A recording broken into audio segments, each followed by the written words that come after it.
வேற வீட்டில் ஒரு ஆள் பெரியவர் செத்து போயிட்டாருன்னா அவர் ஆவியாக திரிகிறார் செத்தவர். அதே போல் இவர் வீட்டில் ஒரு பெரியவர் செத்துனா எங்கள் தாத்தா சாமி ஆகிட்டார் அப்படின்றான். ஏன்னா அதே கூட உங்கள் தாத்தா மட்டும் சாமியார் அவன் ஆவியாக திரிவான். அடுத்த வீட்டு பிள்ளை அங்கே 4 வீட்டில் போய் பழகிட்டு வந்துச்சுன்னா அது ஒரு மாதிரி ஓடு கழிச்சு. இதே வீட்டு பிள்ளை 4 இடத்துல வரட்டு என் பொண்ணு கலகலப்பாக இருப்பா, யாரும் இல்லாமல் சோசியல் டைப் அப்படின்றான். இதே மாற்றி மாற்றி விடுறது. அடுத்த விவகாரம் ரொம்ப அவசரமாக இருந்தான்னா அவன் அவசர புத்தி கழுத முந்திரி கொட்ட மாதிரி முந்தி அதில் அடி வாங்கி கிடைக்கும்.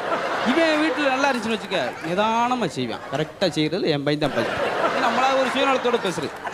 இன்னொன்று விலங்குகள்லாம் சேர்ந்து ஒரு நகைச்சுவை மன்றம் ஆரம்பிச்சிச்சு காட்டுக்குள்ளே. மனுஷங்க தான் சிரிக்கணுமா, நம்ம சிரிக்கக்கூடாதையா வாங்க.